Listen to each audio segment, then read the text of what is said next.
Аманат партиясы облыстық филиалында алқалы жиын өтті. Онда саяси ұйым жанындағы отбасы және халықты әлеуметтік қорғау мәселелері жөніндегі республикалық кеңестің хаттамалық шешімінің орындалу барысы туралы есептер тыңдалды. Партия мүшелері балалардың өмірі мен денсаулығының қауіпсіздігін қамтамасыз ету мақсатында білім ордаларында жүргізілген мониторинг жұмысының қорытындысын баян етті. Интернаттарда, лагерлерде, медициналық әлеуметтік мекемелерде тұру жағдайларын жақсарту жөніндегі жоспардың орындалу туралы облыстық білім басқармасының басшысы Айгүл Мыңбаеваның баяндамасы тыңдалды. Оның сөзінше, өңірдегі мектеп жанындағы интернаттарда жатын, тұрмыстық және тазалық кабинеттері бар. Тәрбиеленушілер үшін барлық жағдай жасалған. Өңірде 680 лагер жұмыс істейді. Олардың қатары сауықтыру лагерлерімен толығады. Білім басқармасы мен Қазақстан Республикасы президентінің әділетті Қазақстан бәріміз және әрқайсымыз үшін қазір және әрдайым сайлауалды бағдарламасы іске асыру жөніндегі шаралар туралы жарлығына сәйкес жарлығының 85-ші тармағына сәйкес елу лагер салу тармағы бойынша жол картасы әзірленді. Осы жол картасы бойынша біздің облысымызда 2 лагерді жоспарлап отырмыз. 24-ші жылға Бөкей Ордасы, 26-ші жылға Бәйтерек аудандарында жоспарлар құрылысы қарастырылды.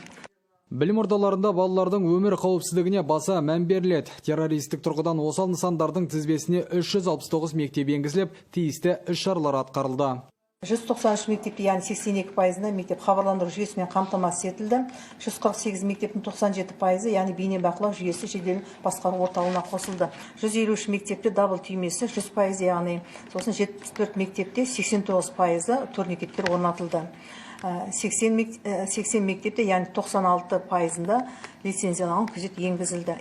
Облыстық жұмыспен қамтуды үйлестіру және әлеуметтік бағдарламалар басқармасының басшысы өңірдегі көшім, шапағат арнаулы әлеуметтік қызмет көрсету орталықтарының тыныс тірлігін таныстырды. Мұнда тәрбиеленушілерге тұрақты түрде медициналық, әлеуметтік, тұрмыстық және өзге де қызметтер көрсетіледі. Қауіпсіздік талаптары қатаң сақталған, бақылау іс-шараларда жоспарлы жүргізіледі. Бұл жолы партия жанындағы отбасы және халықты әлеуметтік қорғау мәселелері жөніндегі облыстық кеңес мониторинг ұйымдастырды.